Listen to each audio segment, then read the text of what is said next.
Okay, okay. Hello, hello. We are here about to watch Belgium and Romania play, and our mic is not plugged in, and that's fine. We're off to a hot start here. Now, for them, very, very flatly, they need to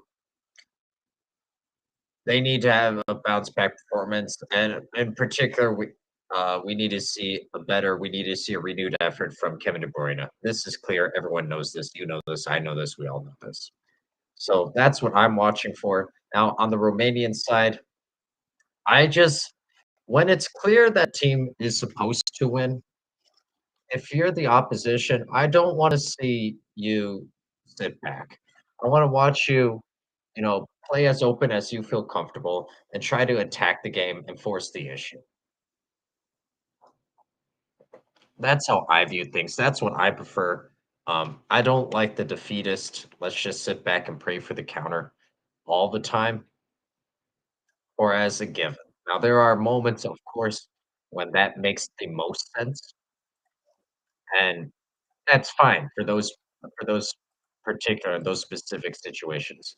But just in general, I feel like more often than not, if you approach the game as let's stay defensive, you're inviting too much pressure, and it more times than not it won't end well for you anyway. So I prefer the go down swinging approach. That's just me. But either way, here we are now. We are about to witness hopefully a good match, hopefully a good game. And let's be clear, Belgium are expected to win. Belgium should win, and we are fresh off of a howler of a prediction. We went with the upset. We were hoping beyond hope for a little bit of magic, and it didn't come. So as Turkey lost 3-0, it was a game where you saw the future of Turkey is bright, or Turkey, the Republic of Turkey. It's bright, but not today. Not today. It wasn't. Portugal, their veteran side, they took care of business and were the better side, clearly. It wasn't particularly close. Now, I think that will be a learning experience for them. I think that they will be able to bounce back within the tournament, particularly when you consider that they'll get something of a chance against the Czech Republic. So that's a match that you'd have to like them in. But anyway, regardless, for this game, Belgium, Romania. Let's go with our pick here. Over under at 2.5. I'm going the over, and let's see. Oh, one moment. Let's see what the line closed at. Let's see what the line closed at.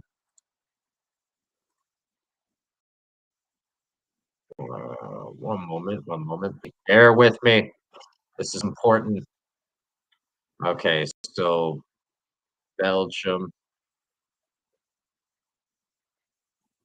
and Belgium is already up. Awesome. So, oh, game lines. Here we go. 2.5 minus 2.5. Yeah, we're gonna take both of those. This is what's great about streaming on the delay.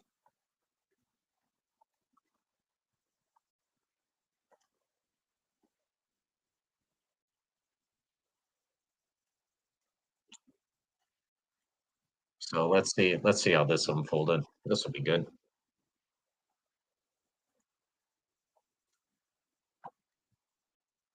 Merely minutes into the game, and Belgium already with the 1-0 lead. So it's looking good. Yeah, I mean Belgium is going to comfortably win. I think they will bounce out back, and as De Bruyne, although let's be clear, De Bruyne didn't have a good game, but for me, the worst performance of the night was on that Kaku's. He was very bad, and already I like this referee. They're playing way more. They're allowing them to play way more physically. The this Belgium Romania game compared to what we saw in the Turkey Portugal called game. So I do like this a lot. Now let's see. Lukaku has the ball, lay off, goal. That's what you want from Lukaku. From Teal. That's exactly what you want from Lukaku, from Tielemans, or sorry, sorry, I said that's what you want from Lukaku, just a nice classic prototypical number 9 who who has the ball, carries the or keeps the ball in possession, back to goal, lays off, and if there's time and space, turn and just get a shot off. That's all you want from Lukaku. That's your prototypical number 9. And then the really nice shot, really, really, really gorgeous shot. Oh, oh, oh, oh,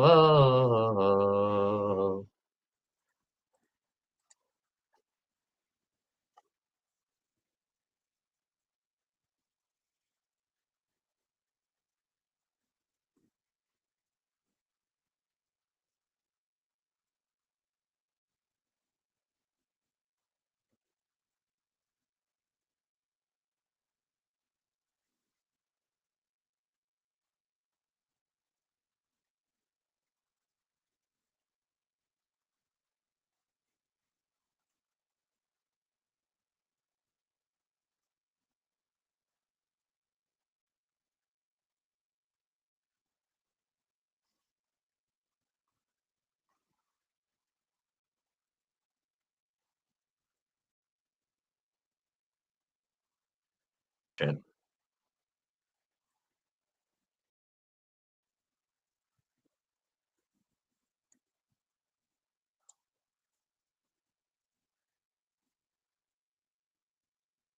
All right, here we go. So sorry about that. While we're doing this, I have to run a little social media for this other site that I operate, that I work for. But we got that done. I just dished out a beautiful tweet. Tielemans with a low-driven shot to give Belgium an early lead over Romania with after good hold-up play from Lukaku. Hashtag Euro 2024. And I read this only to indicate my frustration and my lack of understanding of why the Euro 2024 has to have the U capitalized. Drives me absolutely insane, but it's fine. Oh, here we go. All right, let's go back to the game. Romania tried to respond. Well, we spoke coming in as keys to the game. We spoke needing to not needing to not about not to let the not to invite too much pressure against Belgium and needing to be aggressive, right? Play Belgium as straight up as possible. But now Romania is almost forced to do so by conceding so early. So we'll see. We'll see how they play it. And again, part of tournament soccer too is every now and then you'll see a team when it's clear that they feel like they'll lose or when they are losing.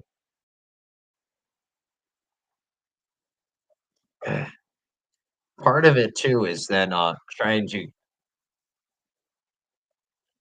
to keep yourself in it in terms of goal differential.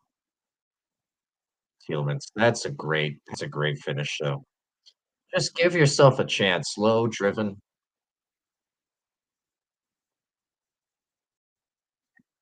So yeah, that was nice.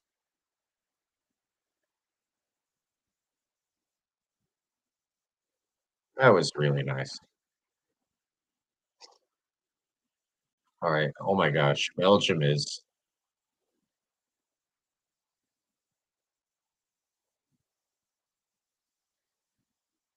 Oh my gosh, Castagna just gave the ball away. Lukaku is looking much better though so far.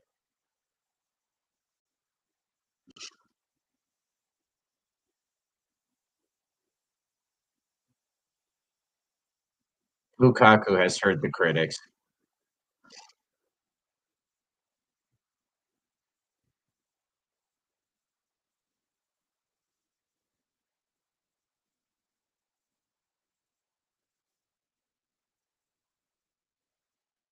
Oh, De Bruyne almost got on the end of that.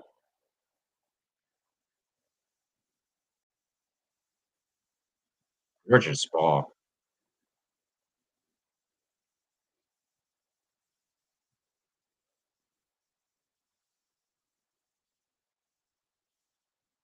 Raksa Witsel on the left.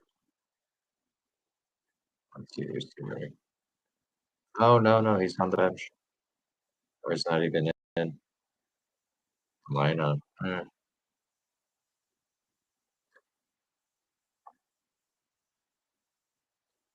Raksa Witsel is one of my favorite midfielders of all time when he played the defensive midfielder position. Now he's, of course, playing center back. But anyway, I always loved watching Raksa Witsel play. Now, here we are. Here we are.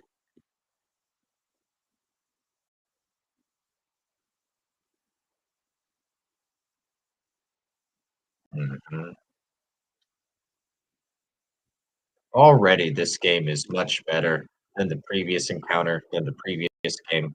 This is nice. This is much not only more open because I thought Turkey Portugal was it was decently open, but already just in what the refs are allowing, much better, much better. Let them play. Let the players win or lose it. Oh, is that Lukaku on? Oh no, that's not Lukaku. Don't milk it, my guy. Lukaku, get up.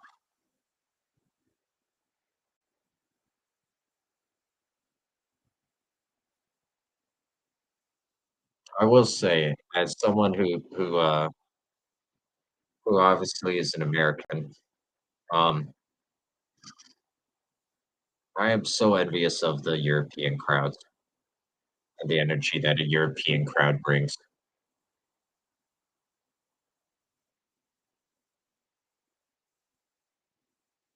So much more enjoyable to watch anything. Oh, did I already miss that?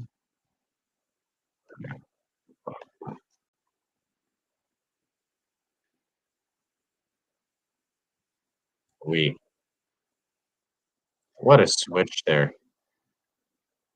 It looked like it didn't look like Romania would dispossess Belgium there, but it looked like you know there would be something going on there, and now instead Belgium gets the switch. That was a nice pass. Let's see. What was that battle? Oh yeah, it's tonight on UFC. I have no idea. Hmm. Why can I not get to UFC? MMA. There we go. Anyway,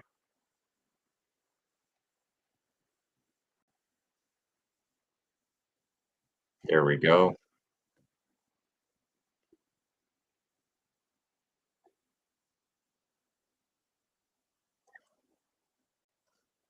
Yeah, Romania obviously not pressing it too much if Belgium just has possession and is keeping possession through their back four. And there really isn't a need to get stretched this early on and to chase the game quite yet. So I don't mind that. Get 11 behind the ball. And they're doing a good job of confronting once they are in a dangerous area, but they almost slipped the ball to through to Kevin de Bruyne. De Bruyne. Oh, sloppy turnover there.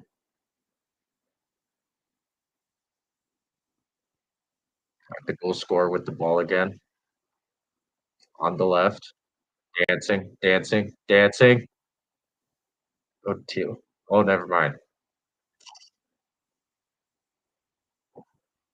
I like how Tielemans looked for that final through ball there. Not really a through ball. Final pass there in the final third. That was good.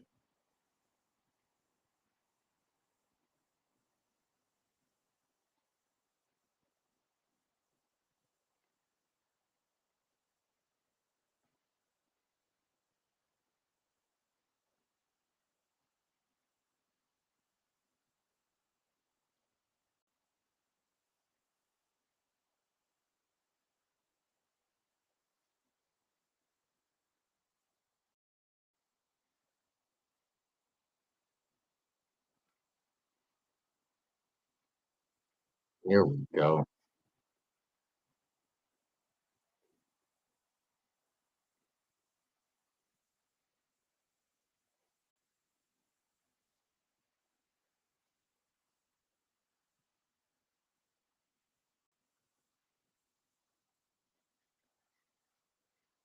Ooh, Doku has it now on the edge.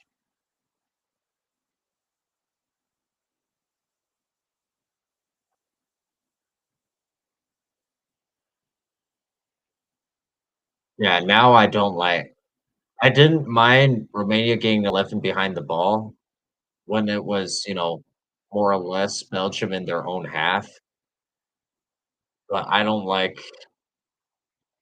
they're being allowed to pass the ball around through the back four fairly deep in Romania's half. That I don't like. That's too much pressure. And I think we're going to see that change here pretty relatively soon because that's you're just too inviting now.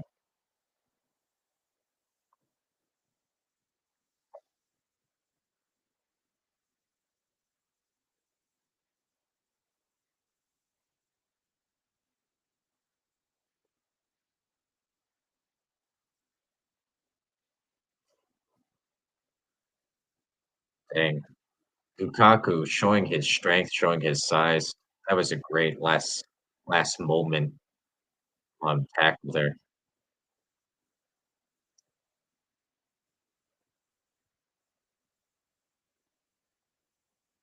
Ooh, almost had it.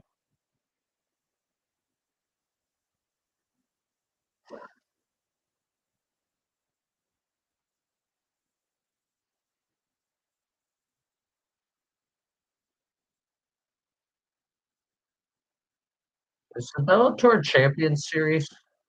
It's today, 4 p.m. So is that happening at 6 a.m. their time in Ireland today? Does anyone know this? That doesn't seem right. I would be mad if I was an Irish fan. Oh, here we go. Hey, Brady, you're back. Hey, and why does Romania need Andrew Tate? This will be enlightening. No, we're trying to be a serious show here. We are trying to get into the nitty gritty here. Why does Romania need it? Oh, I'll be honest. I just Googled Romania and Andrew Tate, and I was unaware of all of this. So that might be on me. Uh, no, I am not. I am not Brady. How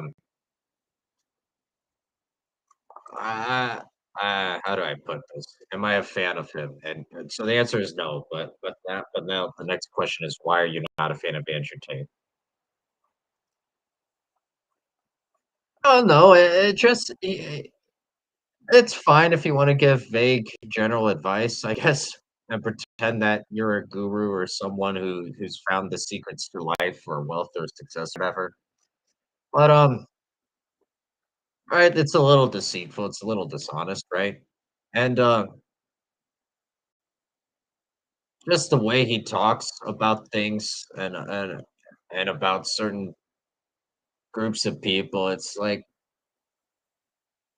I'm not I don't like it at all. It's a lot of just arrogant things coming off his mouth, and then you back it up with, but he's successful. It's like, yeah, well, there are plenty of assholes who are successful, and there and and the thing is that wait, that's a foul. And the thing is that it's what he says just doesn't make sense. Like what got his whatever, however he got his success, fine, good for him. But it's probably not going to be a recipe for most people, right? So I don't I'm largely unimpressed. I'm largely unimpressed with more or less anything Andrew Tate says. But that said, I do believe you can learn anything from anyone, so I will listen to him, but a lot of the times I'll hear something that he says or I'll see a clip of his on the Twitter sphere or on the social media sphere. It's like, really, this can't be what you think. Are you memeing for me right now? But anyway, is that a green smoothie? What the hell are you talking? Oh, no, no, no, no, no, no, no. This is black coffee, my guy. Yeah. If you want someone who sounds like he's a roid head, who gives really vague advice and then says, "Go do it," without giving much direction, that's Andrew Tate for you in a nutshell. And then if you wanna add that he'll say some very off-color things, uh, then I guess he could be your guy. Granted, I just described myself, and I love that, but but I try to have a degree of methodology behind what I do, slash when I give people advice or whatever, so, uh, so if you're not into that, then I guess you need to. So, but anyway, back to the game. De Bruyne, oh, De Bruyne is so good. He just glides through this world that we are privileged to live in with him. Great save by Lukaku. Good shot by Lubacchio, puts it nice and low with pace in the corner. What a save from Florenita, though. Oh my gosh. But and how about De Bruyne gliding through the midfield in that build up and then finding that perfect pass. Well, Brady, do you watch UFC? Ooh, Berto again had a decent look. Had a decent look. I think that sailed 40 yards over the goal. Nice, nice short goal. Nice short corner play, though. Really nice short corner play. Yeah, Brady, do you watch any UFC at all? Do you follow that? Do you follow the UFC at all? So I have a question for you if you do. I'm very confused. I know, shocker, huge shocker. The Americans confused fighting and unnecessarily barbaric. All right, I'm a lover, not a fighter. You know, coming from the vegan, I should have known. I should have guessed. Although I will say, one of my good college friends is a vegan and was also a big MMA proponent. Um, so I am not shocked that this is your viewpoint on the UFC. But anyway, maybe you can answer this anyway, because I'm confused, like I said. And again, I know we're all shocked. I'm confused about something. But Brady, the Bellator Champions Series between Jackson and Kurma Kurmamogayov, I butchered that pronunciation, but we'll move on. Takes place, it says here, at on June 22nd at 12 p.m. Now, I must be misreading this or something.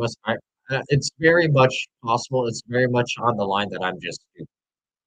I concede this. I 100% concede this. But is this just a mistype? Is this a typo? Are the fights already well underway and they're just not updating the Bellator fights? This is where I'm confused. And again, I might be worried about something for nothing. By the way, we should have the Whitaker fight here soon on UFC Fight Night. I hate when UFC Fight Night takes place in Saudi Arabia because then I get my prime time entertainment at 4 p.m. But anyway, that's completely beside the point. Let's go back to this Belgium Romania game. I mean, Belgium is clearly dominating possession. They're controlling the game. Lukaku is a handful right now. Well, what I would love to see from Lukaku right now, because it's very clear Belgium is the better team. And Brady, I will have you know, this was our pre-match pick. This was our pre-match pick before the game. Over 2.5 and Belgium minus 2.5. And right now we are on pace for this. But I will say, I would like to see Lukaku just put the ball on net, man. Put the ball on net without it being directly at the goalie. That might be asking a little bit too much for me from a striker nowadays, but that's really all I'm asking. Or for him to continue to play with his back to the goal and just, play good hold up, have some nice hold up play. I'm okay with that option as well. I could live with that, but just him squandering chances and it just looking foolish up top, that's something I could do without. Why is why is Vertonghen so good with that long ball? That was perfect.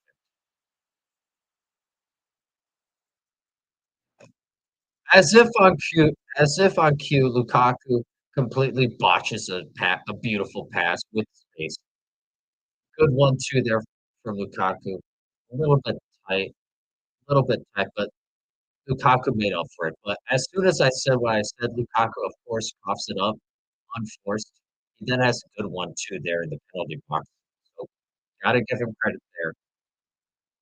But this is what I'm talking about.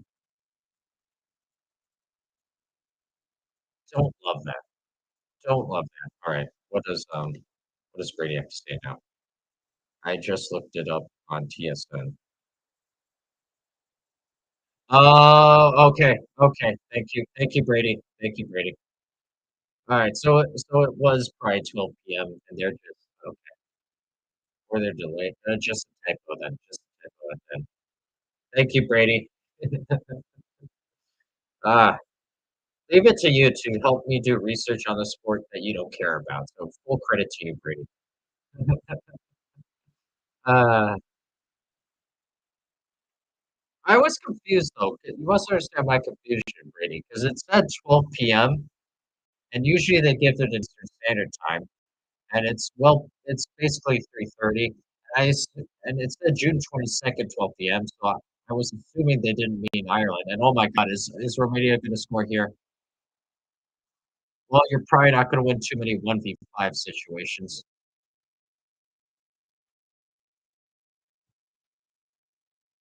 Yeah, yeah. They pulls them down there at the end, so we have free kick going the other way.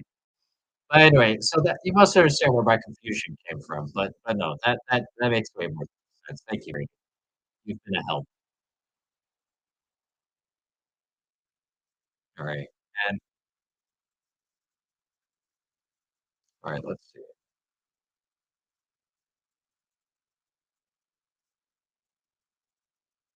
Oh, I'm a little bit behind ESPN even. Oof. Oh, well.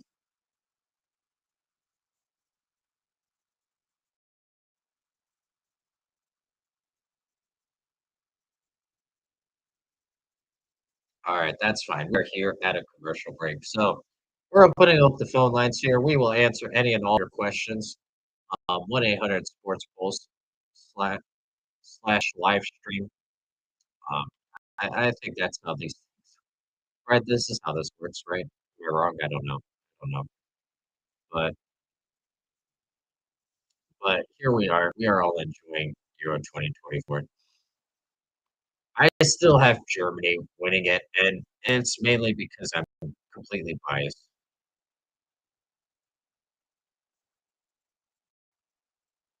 Completely biased.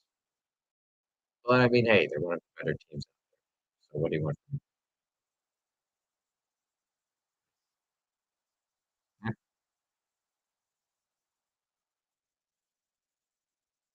All right, here we go.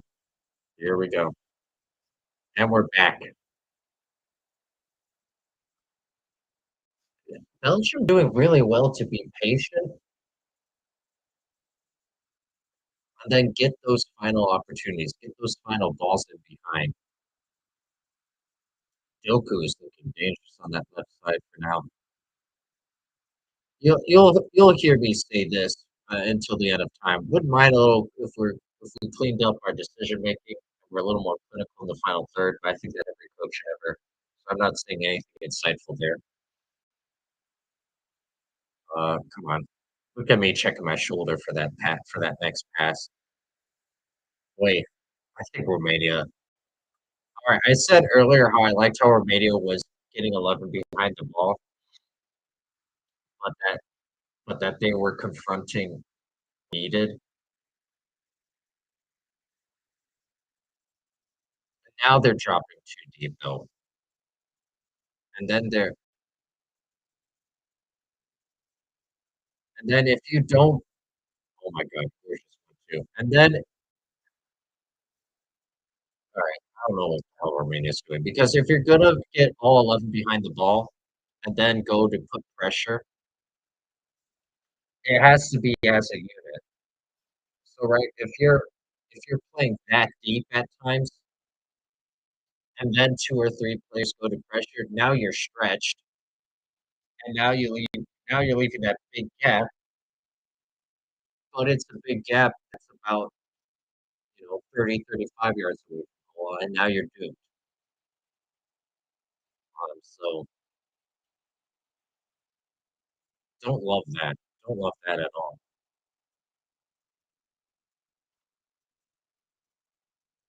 Oh my god, Brady. I cannot I can't play what you just said in the chat.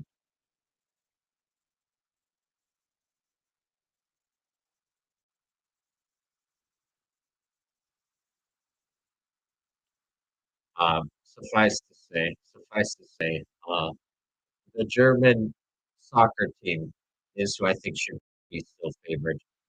And again, you have to remember, I used to live there. What the hell did he do? Were we offside? Oh, wow.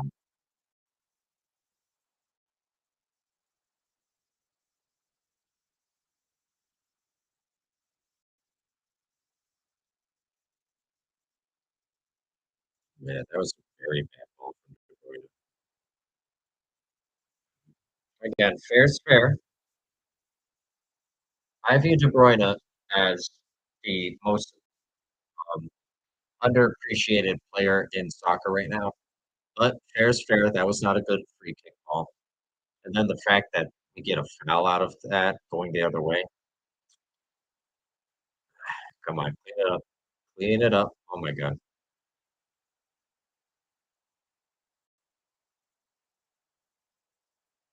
Oh, here's another thing since we're on the topic.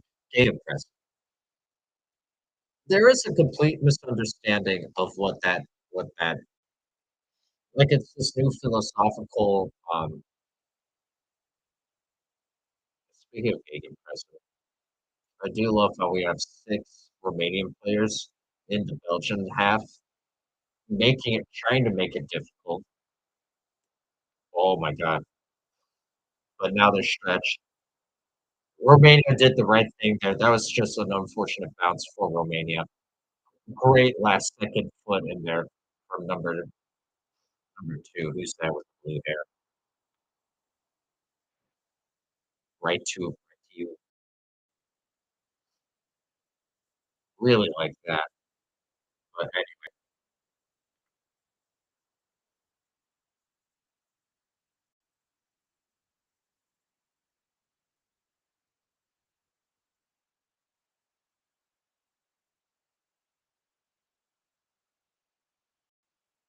Belgium really doing well with their passing. Out of the free kicks, beautiful save.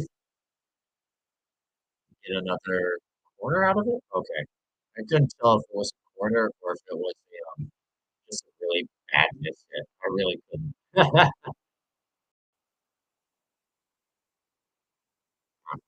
I'm having fun. This is fun.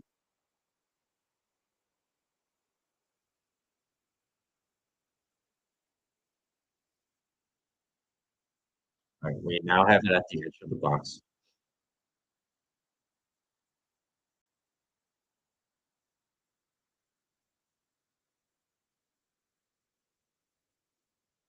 How one goes from a corner to having to play it back to our goalie just for him to boot it upfield to the other goalie, that'll be a sticking point with me that I'll never understand. Drives me absolutely insane. All right, Belgium now with a semi-press as a team. Well, good win. Gotta be quicker, Lukaku. Gotta be quicker. Oh, handball. Oh, that was a handball.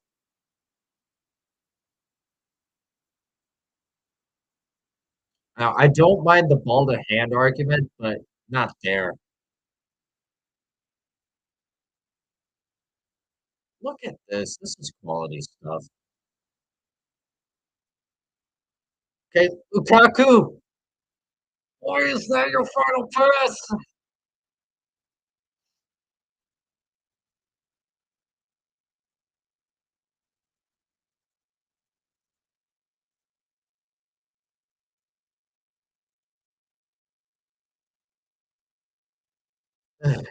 As soon as I praise someone, as soon as I praise someone, they do that.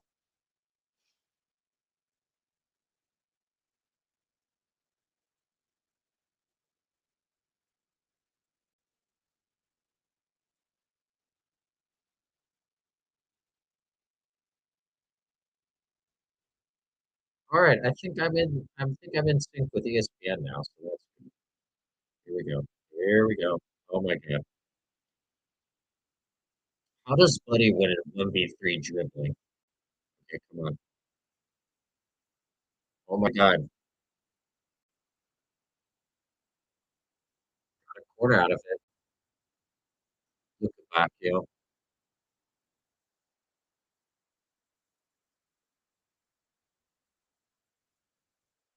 that, this is how you have to go downhill at the defender.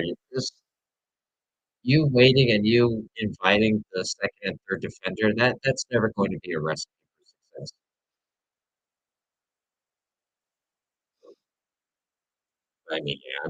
Clearly Belgium's in control of this game. It's 70% possession. That's pretty good. You'll take that. Still only 1-0. De Bruyne.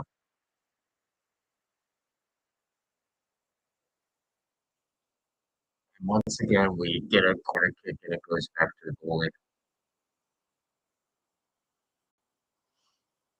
And I understand playing it safe, and you can go forward to go or go backward to go forward. That's fine.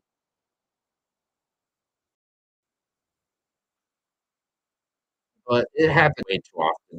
Enough. There are there's almost more times than not in that off the corners, especially you have time and space, or you.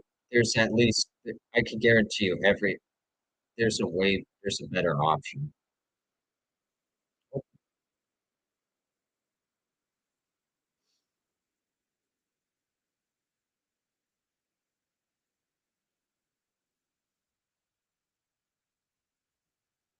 yep, card for card for the Kabak.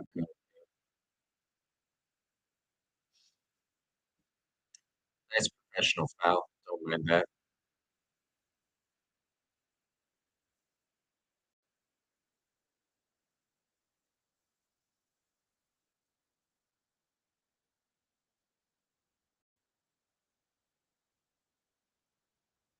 Look, look back, yeah. So he's not going to play against the Ukraine now, which will probably be fine. It'll be fine.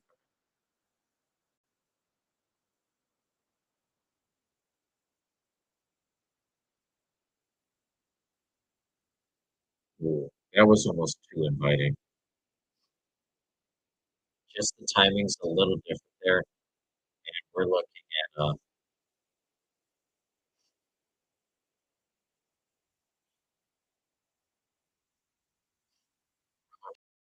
1-1 game. Just slightly different timing needed there.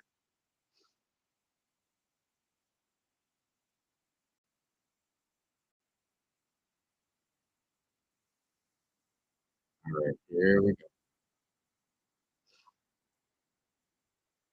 Romania now on the attack.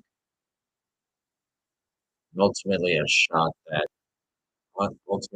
from man that really was going to trouble anyone.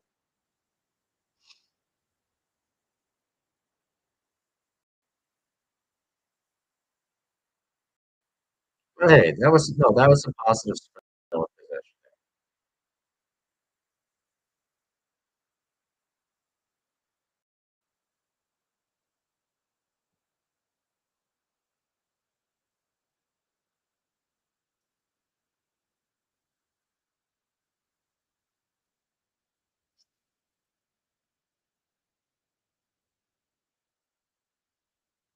Romania on the counter.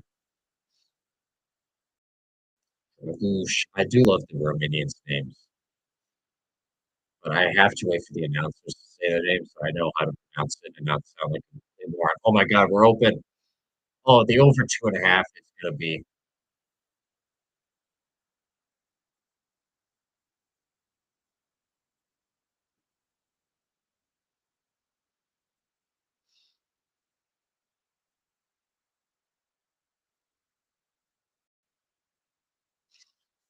now I'm realizing as I'm talking loud as I was about to say what I was about to say, I now 100% see why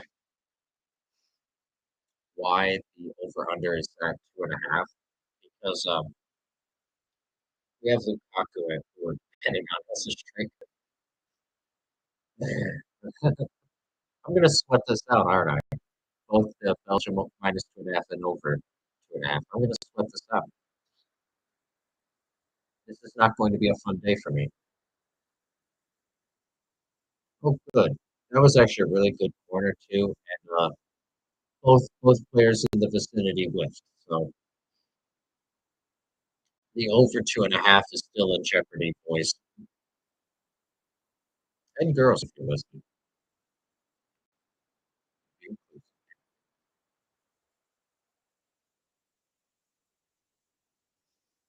All right, Romania,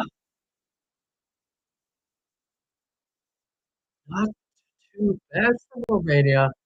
That's a ball that very nearly found Dragos. Dragos very nearly found him. And I think that touch beats the keeper because the keeper he was pretty intent. He was pretty focused on just coming out to the ball. So that would have been, I think, just any touch on that, that would have been a goal.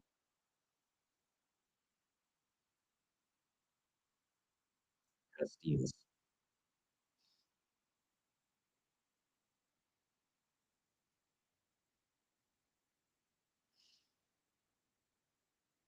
Don't understand that.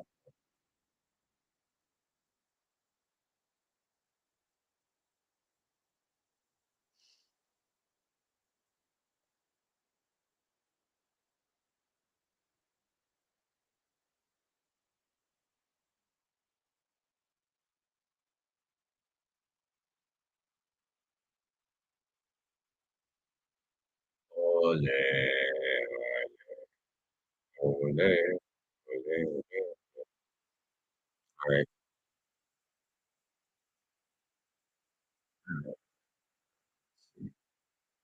Thanks. Now,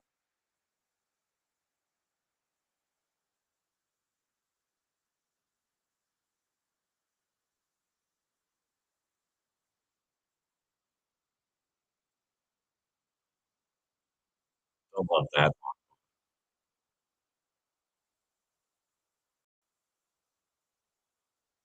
Belgium has taken a little bit of a drop back. That's almost to be expected, right?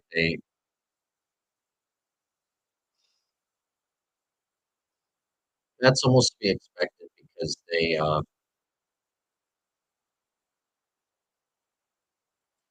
were controlling so much of the game. I think at one point it was over 70%, like 72, 73% possession. Oh, De Bruyne messed up there. He had to find that final pass, pick out that final pass. Oh, and he could pass it into the heels of the defender.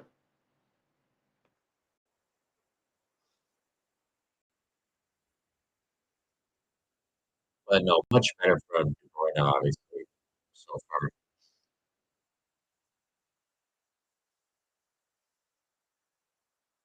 Okay, Joe, turn. All right, a little too cool for school right now.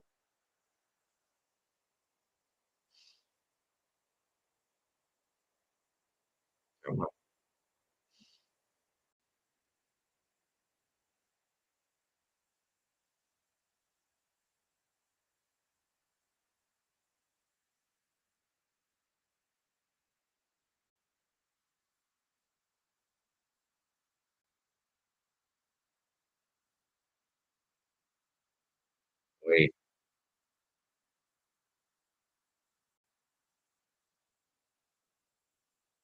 One more.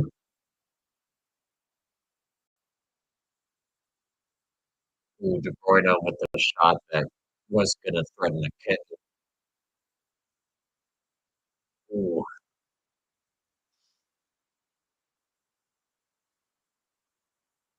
I think De Bruyne was trying to find Lukaku there, but just missed it. I can't imagine that that was a genuine shot attempt. Play on, no foul. Well, Romania's looking for that diagonal through ball for an incoming attacking player to just tap it in, and they're not too far. They are getting pretty dangerously close. Like the over might be secure yet, boys. Belgium minus 2.5 was in serious jeopardy from the start,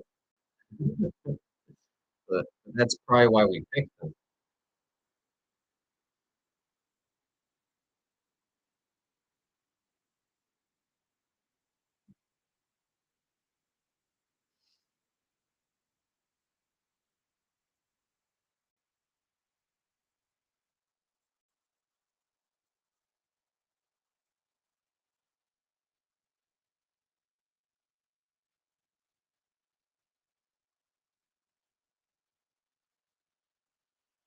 How Lukaku turns into a defender after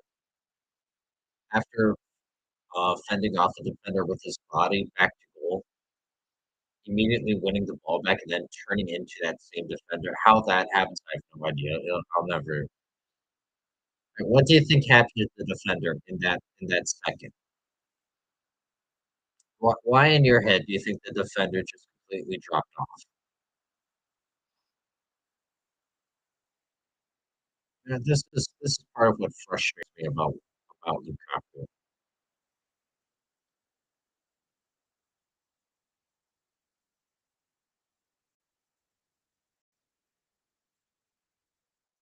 Romania sees something with the left and right backs of Belgium.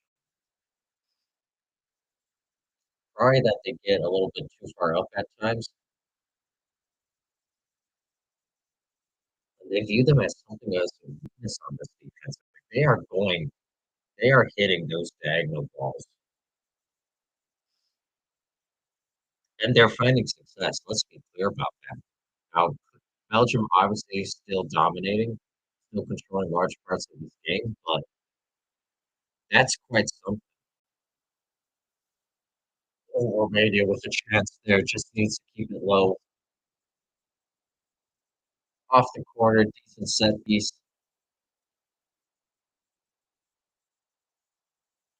Although that was pretty congested, but still. Oh, we're now we're now in additional time. We're now in additional 60-second time.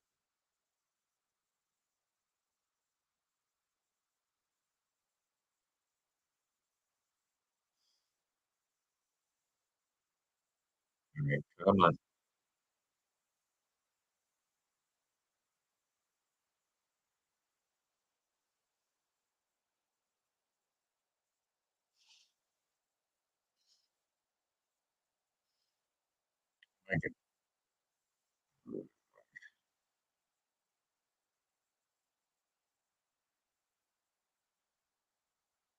All right, one moment, boys. Yeah, not what we were hoping for, but that's okay. That's okay. All right, it's halftime, boys.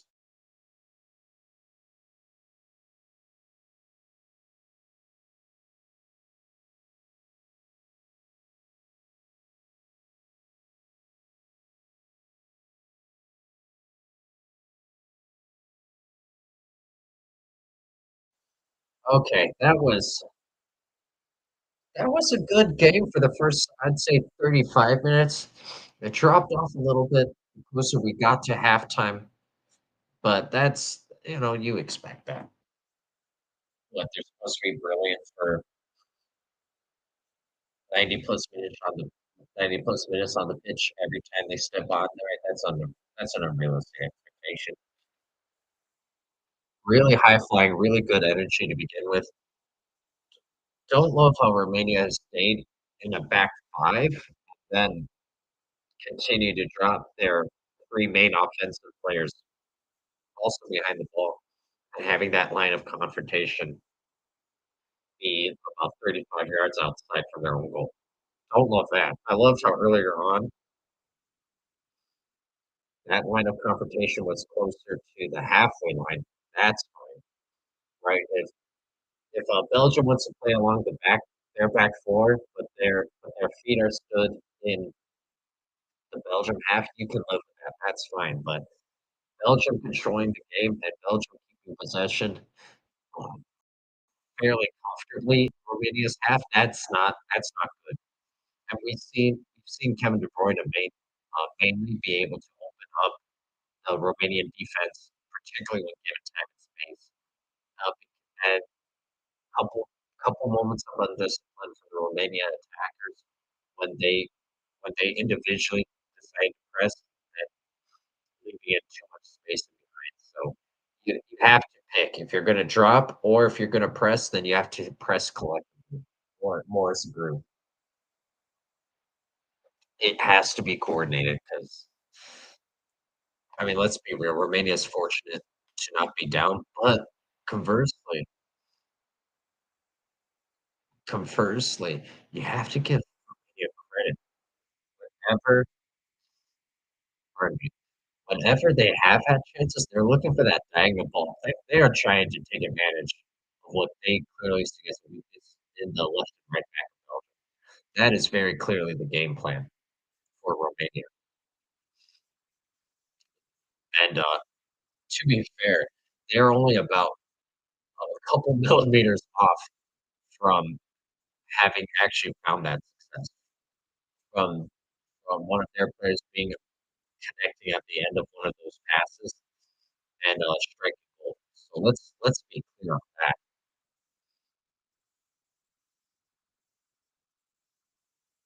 It's decently close.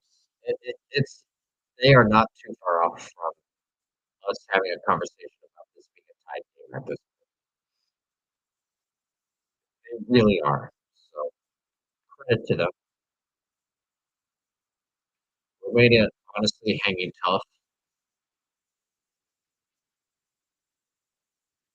We will see. We will see what happens here. So we're gonna invite some friends on who who maybe or may not be as interested in soccer as I am, but that's fine because we are going to stick to soccer. Today is all about soccer, and we might get off topic, discuss other things, and again, that's fine. Today's theme is that's fine because we woke up thinking today is Friday.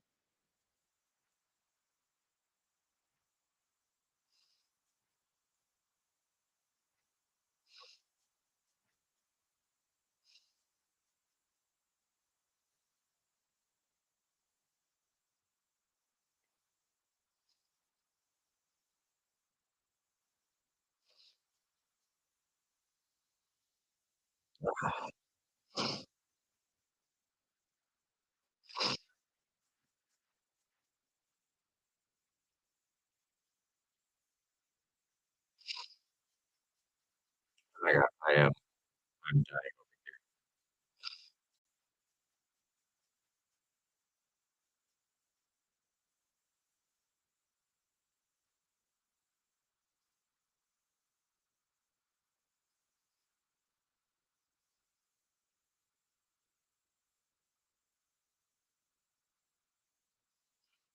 Right. We are inviting our friends. We will see who's available, who's not to talk a little shop.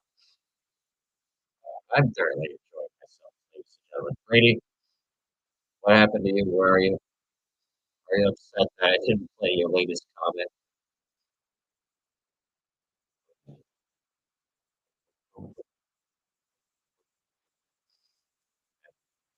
To be clear, I don't know what I'm listening to on how I'm watching this game at the moment, but I will say it is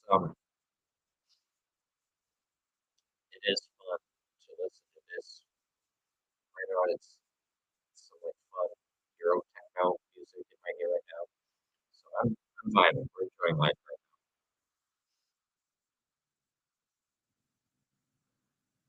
No idea what the song is, but anyway, how are we feeling right now? Not too good, not too good. We need Belgium minus 2.5, and we need the over 2.5. Really, they're hand in hand. It's gonna be they're aiming their goal is for a goal, and the way that they're playing, they're not. We can't hope too much more than one single goal out of Romania. And fair enough. It would almost be too reckless if they were to pursue more than a goal at this point. So fair enough, but that's how I view things right now. It's if it's gonna come from Belgium.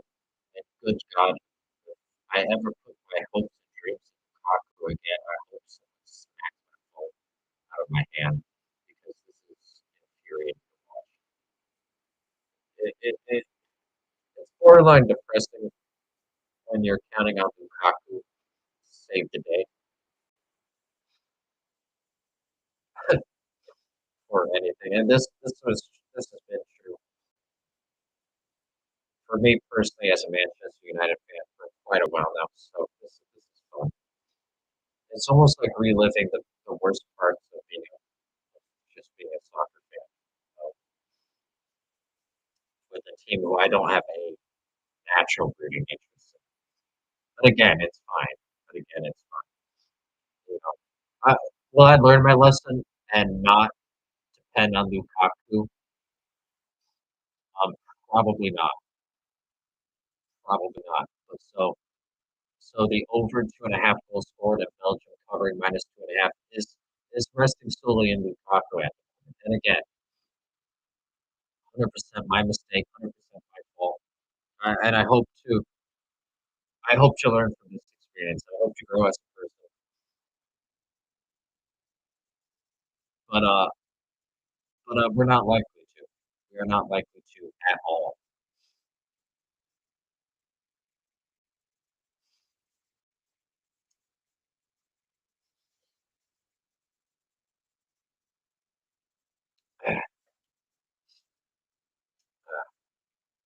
Again, I would say that I've learned from this experience. I would say that I hope to grow as a person, but that would be a lie. Just flatly, that would be a lie. But we are having fun watching this game. There are times when Belgium plays, man, that it just looks beautiful. Where it's just such a polished and and again, I might be repeating myself now, and that's fine. But Romania, you have to give credit to Romania for how they're playing, for how they're stepping up and approaching this game. So they aren't letting. Are they inviting a little bit too much pressure for my liking?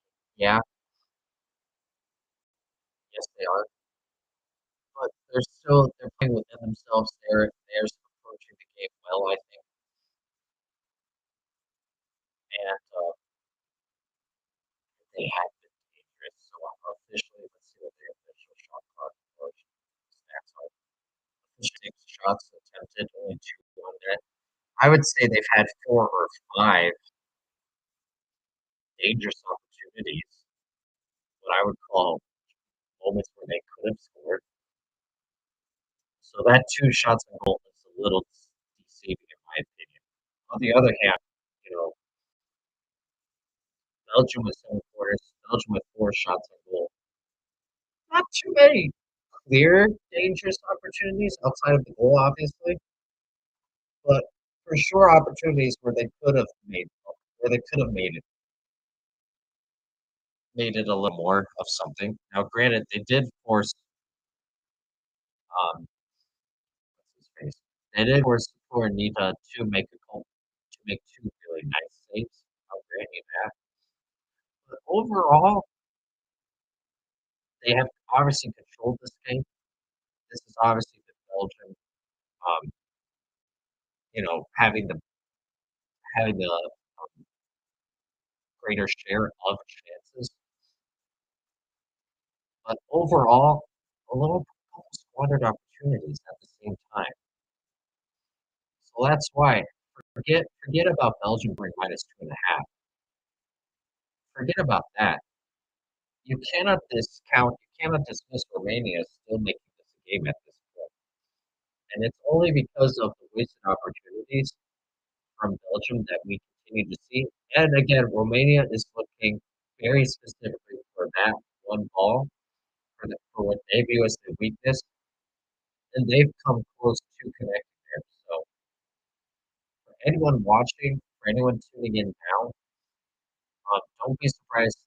This game will go one of two ways. It'll remain 1-0 for the longest time, and Romania will get an equalizer if Belgium can't sharpen up in the final third, or the floodgates will open and Belgium is going to easily give us the over cover and the cover on the spread. But both of those options at this point are 100% legitimate and very much possible. Very much possible. And I'm down for both, if we're being honest.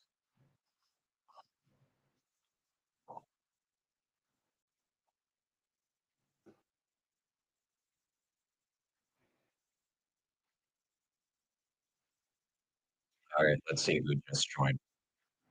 Jordan. Yo, what's up? Hey, Jordan. We are live streaming the Belgium game. So if something cool happens, then I will interrupt whatever great stuff you're saying. But in the meantime, what's going on in your life? What is up in the world of Jordan? Tell me everything. We're going. Well, I'm going. Well, we're gonna get dressed and go downstairs to help celebrate a baby shower. One of my cousins got another kid. He's getting another kid, so that's fun. Okay. And are they tuning into the Belgium game? I doubt it. Ah, too bad. Yeah, like I guess it's a good game, but like the Euros are very interesting, but like sometimes I can only keep focused on one thing. That's just me personally. What do you mean? Oh no! Wait, Right what do now you I'm mean? playing. Right now I'm playing games and just doing stuff. Yeah, but Okay. could be worse. We don't Okay. have a Oh, usual that's 4 p.m. show right now, so I'm just so I'm just here chilling because you gave me the link.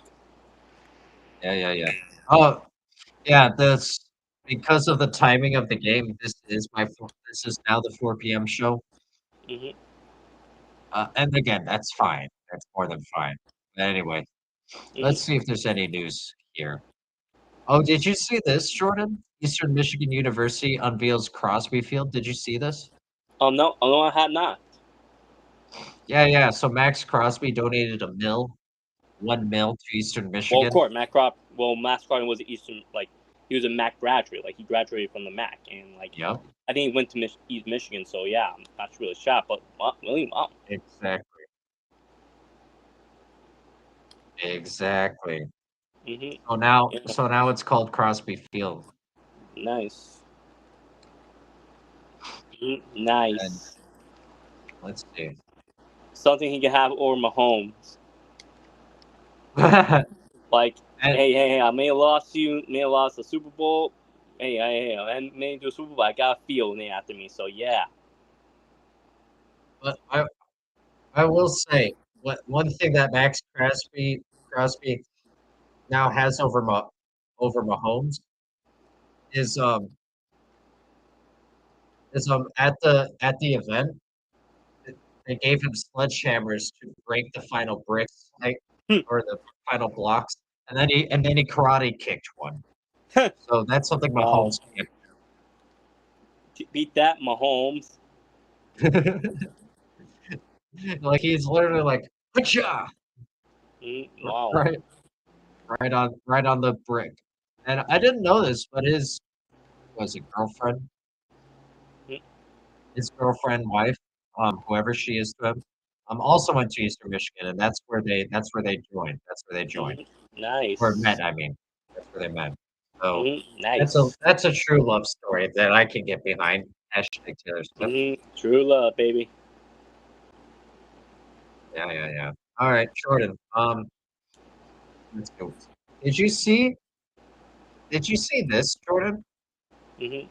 Jimmy Butler is in the negotiations for a contract, and apparently it's not looking good. And the Heat is actively, Oh my allegedly, looking for god. trade options because Jimmy Butler's fed up. Oh my god. I'm going to laugh if he goes back to Philly. like, like I will legitimately laugh if he goes back to Philly. He'd be like this, take me back, take me back. It's like they picked Tobias Harris over you. Yet you come back? Come on.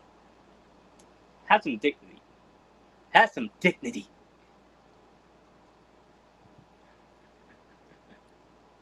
No, I mean, first of all, on a scale of 1 to 10, 1 to shocked, Joe, we're talking about Jimmy Butler and the rumors about him being shipped out of Miami again. How shocked are we? And I don't know. Have you done any digging? Have you heard any of this? Well, no, it's news to me, if I'm being honest. But that being said, he's a aging superstar who's now just found himself in some injury issues. So, not entirely surprising if you look at it in its totality. Um, there was a little friction as far as the coaching standpoint. Firing the huddles. I point to that one super fiery huddle between himself, Haslam, and Coach Spo, which they largely just kind of like put it off as like fiery competitors who just have different opinions in that moment as to how they're going to win the game, things of that nature. But I mean, uh, if you really want to take the pulse of where ownership is or where the front office is, you just look at what Pat Riley says, because Pat Riley is definitely going to tell you what he feels and how he feels pretty explicitly. And the Yeah. last thing that I heard from him, as far as this was concerned, was that this was by no means a signed, sealed, and delivered situation. There was no very declarative statement that said, "Oh yeah, Jimmy's gonna be here." It was more like a let's take stock of the season, let's see where we're at, um, sort of approach, which wasn't exactly a glowing, um, Yeah, kind of like a glowing statement that says, "Oh yeah. yeah, he'll be here." Um, Confident. i- Yeah. Very confident. if Riley wants you here, he'll tell you he wants you here. And if he doesn't, like there are ways you can read into things he says that will determine that. So as far as that's concerned, I'm not surprised in the Yeah. slightest. Hmm. And and again, we're watching the Belgium game, or at least I am. Jordan is also playing video games, so fair play to him. Um, Joe, not sure what you're doing, honestly, but it's all good. We're watching the Belgium game. If anything major happens, then we'll update our loyal following here. But in the meantime, do you know what else I see now that because I'm trying to find the source, so it's not just me saying like random stuff. I'm trying to find the actual source that said this so we can dissect this a little further. But Stephen A told Udonis Haslam that they need a big man and that he had talked to Bam Adebayo, he being Udonis. And then he brought this up. This is the quote now. I agree, and Bam agrees as well. Bam knows the C role is one that he can play, but there's another role he can play as power forward and be his best version. First of all, I love Udonis Haslam on ESPN. Second of all, what about that possible scenario? What do you think about this, Jordan? Udom is being biased for Miami. Oh my goodness, I'm completely shocked. But yeah, like it's just saying words just to put words in. Like the off season, even though the off season is starting, like it's probably not gonna get him until the next couple of weeks. Like then, like oh okay, now these are the moves. Now this is what's going on with these teams and such. Like Yeah, fair enough. We're right. We're in the silly season, and that's fair. That's why I'm actually trying to find the report and make sure I'm not just spewing complete nonsense. But anyway, Joe, what Yeah. do you think of that? Moving Bam to the 4? That's the answer here?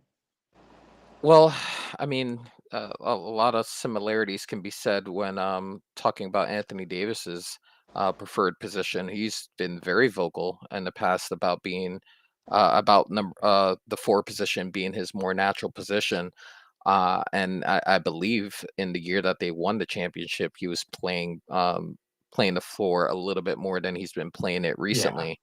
You had guys like I believe McGee was on that team. Dwight Howard. Howard, I believe, was on that team.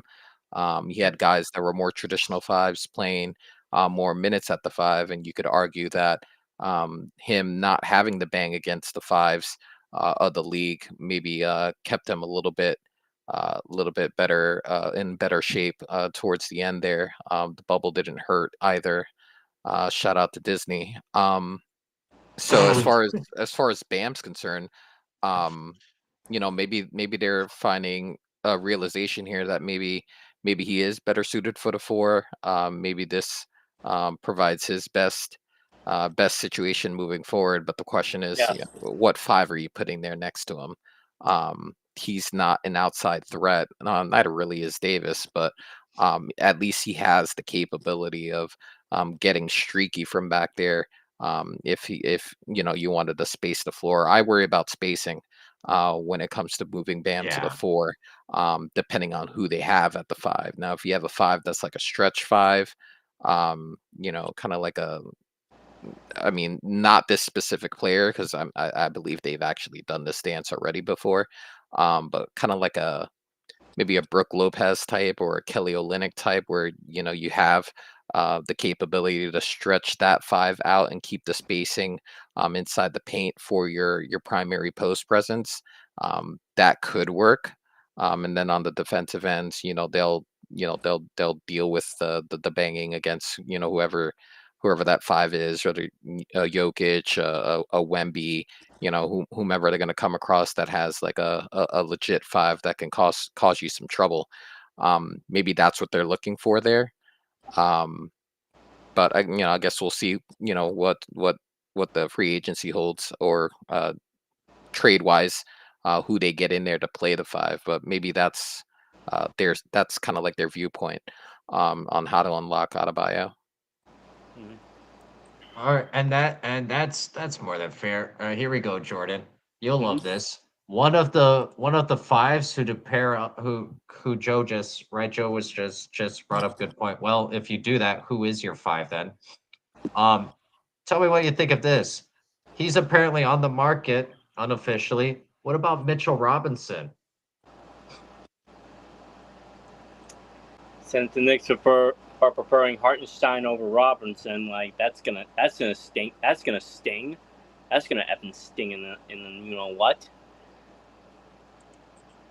But yeah, he probably gonna probably fit well in that defensive system. Like, and hopefully we get a lot back if we're gonna trade. But yeah, that's gonna sting. Eh, Hopefully it doesn't come to fruition because why? Screw Miami. so you're not a fan of that. Okay, I No. got you. I got you. No, okay. Okay. I mean, I saw that and I liked Mitchell Robinson on this Knicks team. And I get that there's only so much money to go around, but I was like, oh no, Jordan and Joe might not like this. But either way, I don't want to put words in your mouth, Joe. What do you think? Uh, there's a salary cap for a reason. And we've got Ananobi out there who we're likely, if we're smart, going to match whatever big offer he gets on the market. Yeah. I've been saying literally all season, especially the second half of the season, that Hartenstein's price tag is just going up by the game. Yeah. And after the playoff run that they went on, that price tag is only going to get higher. So, with all that being said, if you're going to be making decisions on the roster and you're going to pick and choose what financial gambles you're going to take, if it's a difference between Ananobi, Mitchell Robinson, and Hartenstein, and you could only have two out of the three based on how your math is working out, Mitchell's going to be the odd man out. There's injury concerns there, and there's also um, the offensive aspect of it. I think Hartenstein gives you a little bit more polished Yeah. offensively. He has a much more offensive polished game there. So he gives you the more bang for your buck in the fact that, he does give you more offensively and defensively together. That being said, I mean, with Mitchell Robinson's injury concerns, maybe we haven't really seen the true potential as far as what he can do. Um, but yeah, if it's between those three, he's definitely going to be the odd man out. As far as his fit with the Heat, I worry about again spacing inside the paint. Mitchell is definitely a strictly inside the paint five. So you're gonna have Adebayo and him kind of like down there, occupying space. That doesn't leave a whole lot of room for guys who you know typically penetrate to get their scoring. Um, you're going to really primarily hope that you have stand-up Yeah. shooters at all times at the 1 through 3 position for the Heat, which I mean they can do. I mean, you have a Duncan Robinson, you have a Tyler Hero who are shooters. Butler's not really a shooter, and again, that's assuming he's still on the team.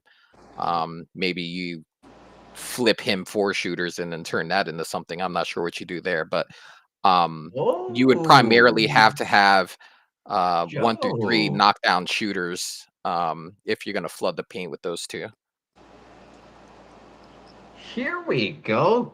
Finding solutions. And I found the source, gents. I found the source. This is from Howard Beck, this report. And I will say, one of his tweets within the past day is him saying about 7 times, not even kidding, predictions are not reports. Predictions are not reports. And then on an article in the ring on the Ringer, Howard Beck, Jimmy Butler will be traded. Rival executives have been buzzing about it for months for all the obvious reasons. And Joe, you just said this. Joe's about to, or Joe, Butler is about to turn 35 with a lot of hard miles and a lot of injuries with 1 year left on his Heat contract and is reportedly seeking a 2 year, $113 million extension. If the Heat grant it, they'll have little to no flexibility. And they absolutely, to add another star, they absolutely need one. So, for all the reasons you just said, Joe, and that ringing endorsement that we heard from Pat Riley, and now this is a guy who's saying predictions aren't reports, Howard Beck. I don't know. I don't even think this is tea leaves anymore. Like no one should be shocked when we get the Jimmy Butler trade notification. That's how I'm seeing this at this point. But Jordan, does that change anything for you? And do you believe that predictions are reports? Yeah, predictions are not aren't reports at all. They're just predictions. That's why that's why we separate them. Because like you can predict anything. Hell, I can predict like freaking Mitchell Robinson can get traded to Oklahoma City for like 2 first-round picks. I'm like, yeah, like it's just a prediction, not a report. But yeah, I personally won't be shocked because that relationship is it's souring a bit. But then again, like anything can really happen in the off season, unless like there's not enough smoke in the water. There's not enough smoke to like really see like, oh, it's gonna be a legitimate fire. And speaking of fire, quite literally, there are smoke not grenades, but you know what I mean. Smoke flares going off in the stadium right now in Cologne, Germany. So good call there, Jordan. Um, what do you think about all this, Joe? As Belgium is still controlling the game up 1-0. What do you think about what I just said from this spec fella? Yeah, I mean, obviously, this is rumor season, right? This is Yeah, like kind of like free agency season for the NBA. The finals are over, so all the thoughts now. Um, after you wax poetic on how the Celtics finally got it done, or still crap all over how they got it done and how Tatum is not the Mm-hmm. guy that he's supposed to be, all that kind of jazz. Now that attention now shifts over to how teams get better in the offseason, and you get very out there kind of like takes, as far as take Colin Cowherd for instance, his proposed Oh trade for yeah. Anthony Davis to the Oklahoma City Thunder.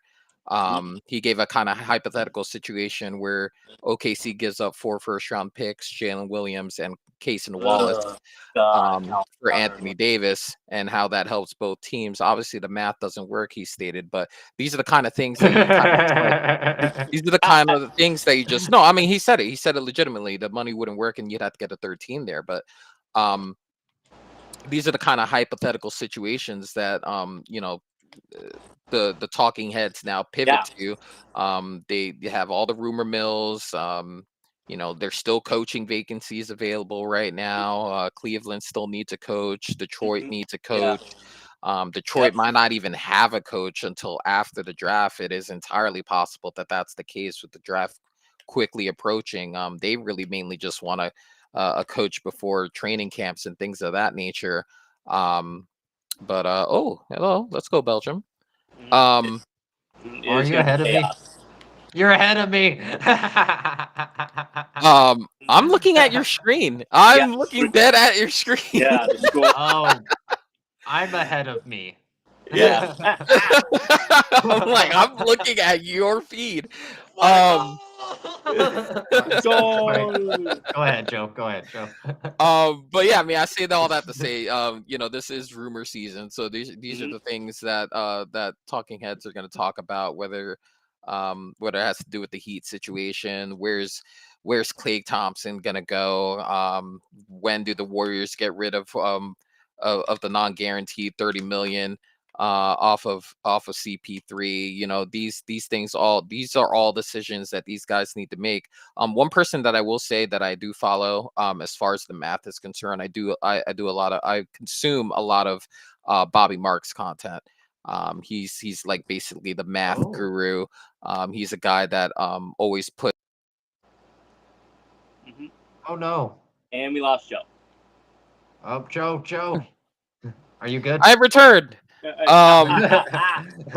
Yeah. What about Bobby Marks now? Well, Bobby Marks is like the math guy. That's what I call him. You know how Bill Nye's the science guy. Bobby Marks to me is the math guy. He always puts together individual team cap situations, all their free agency stuff, all after every playoff elimination, and then he compiles all the stuff that he's gathered from the end of the season, regular season, to after the postseason when all those guys get eliminated. He puts them all together, and you can look at, financially what they're looking at. He'll throw some stuff that, he knows, through his contacts, or just how the math works, decisions that these teams need to make. And that's something that I keep an eye on while we're in this season. But listen, it's anybody's guess what's going to happen. So if how he wants to have at it by throwing some stuff against the wall and seeing what sticks, at least he preempts it by stating, not factual. It's not factual until they're actually reporting it themselves. Yeah. What do you think about this, Jordan?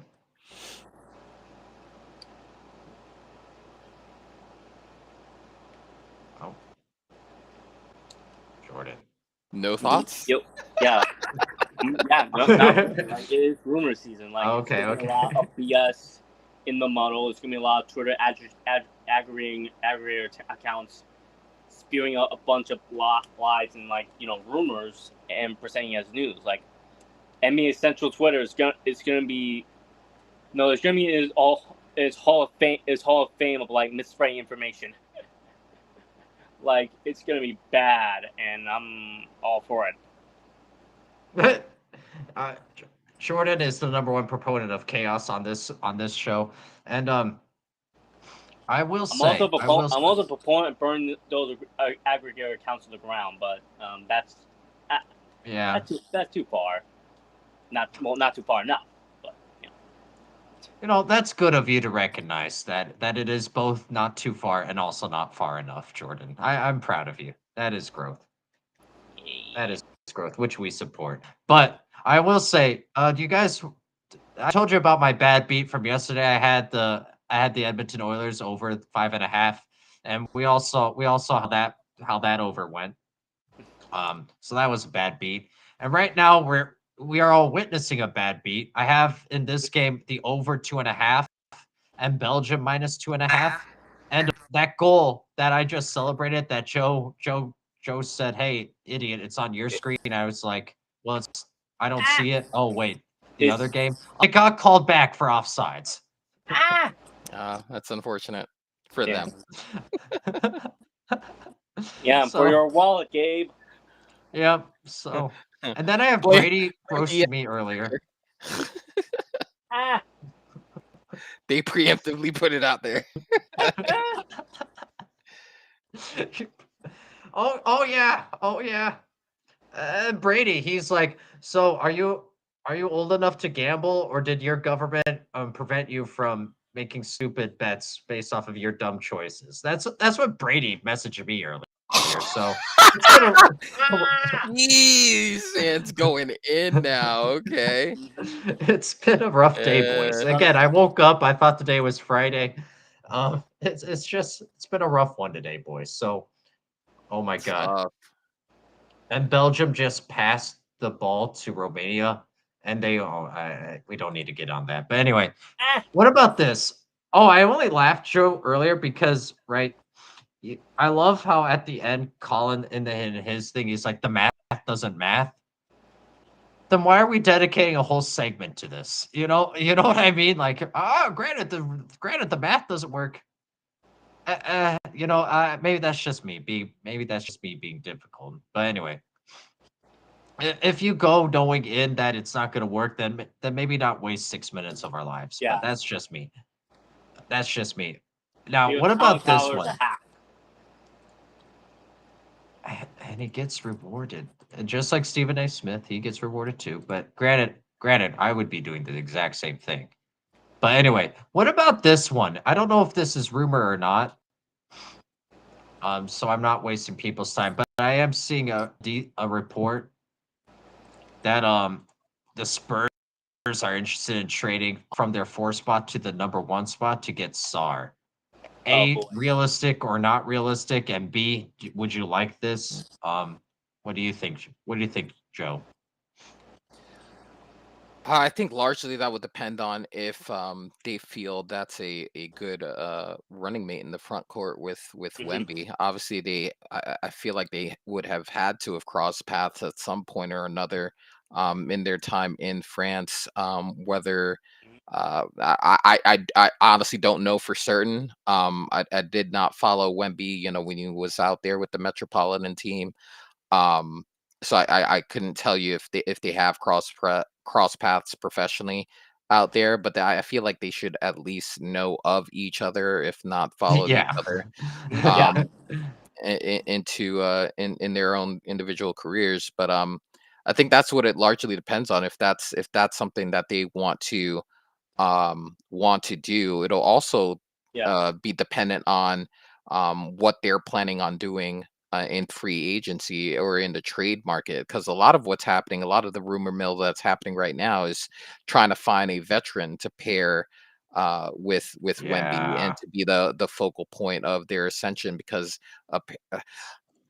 now I don't know if this is because they feel like the team is ahead of schedule, or if they feel like Wemby is ahead of schedule. But with as much publicity and which as much you know uh, good things that have been said, and what kind of season he's had, the talk was that he was supposed to be that guy. Like that's what the talk was, and that's why they made so many comparisons to LeBron coming in, because he was a person that literally from high school said he was going to be the next one, right? So I don't know how unexpected it should be that he played the way he played, but for some reason the narrative is, oh, they're ahead of schedule. Let's find a veteran that's kind of like in the same age range, in the same kind of like timeline as Wemby to jumpstart, the ascension of the Spurs. And I'm just sitting here like, well, didn't you draft this guy to be the guy? Like, why are we so surprised that this is what this is what we're doing. And I think a lot of that has to do with how they finished the season and how they were picking up wins against teams that were like, super good. And, the records are really good. And like they were kind of like trying to figure something out. So I think a lot of where, you know, their leadership has to decide is whether do we use that pick to parlay into bringing that veteran, or do we take that pick and find someone that pairs really well with Wemby in the front court, to kind of like carry that front court and still do that, still find that veteran. It really just depends on what they want to do there. Um, Now, my thought, if they didn't want to spend ridiculously, as far as their trade assets, to get a veteran, I thought they would try to get, a point guard, someone in the backcourt that would allow them to play inside outside, a little bit more freely. Like while I love Trey Jones, I don't think he's the permanent answer there as far as a Ah, starter's concerned. I feel like he would be a good six-man piece, to make sure the bench runs smoothly.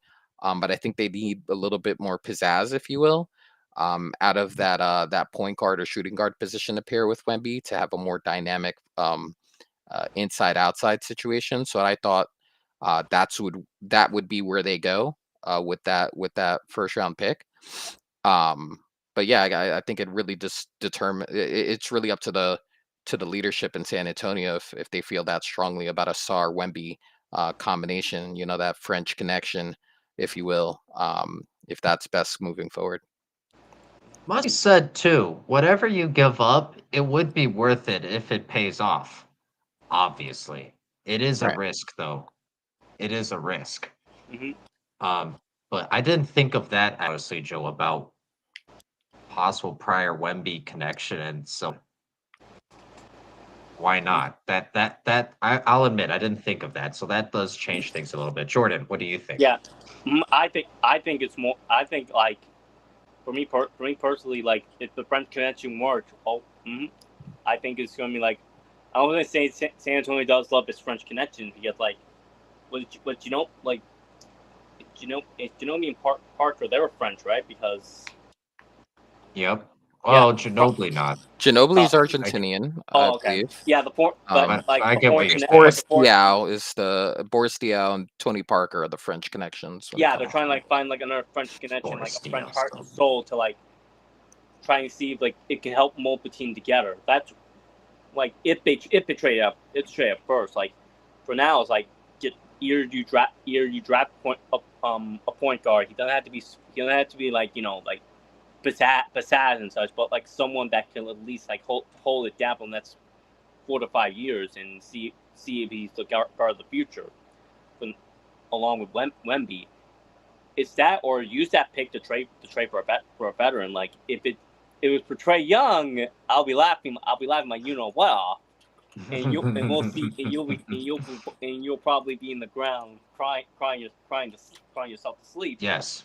Is that or like try and see if like you can find like a veteran guard like try in free agency, because like this offseason is going to be very interesting for the Spurs because they can do anything and just cross their fingers and hope it works, because like it's Wemby is, I think Wemby is ahead of schedule in some way. Like he is becoming one of the better players right now, but he could regress he could regret in the sophomore year. But it is telling when like the team is trying to like catch up to him, like catch up to his development. Like it's gonna be interesting to see. Jordan, you described my fandom. Cross your fingers and hope that it works. So thank you for that. We've been No, living in that. no. You're praying it's work. I'm like, oh God, please work. Oh, please work. You're just praying, like, And please, please don't trade Trey Young, please. oh my, and mainly injecting self injections of hopium. Exactly. That's basically my prescription over here, Jordan. Update on my bet that's not going to hit. We are now actively rooting for a goal every 7.5 minutes.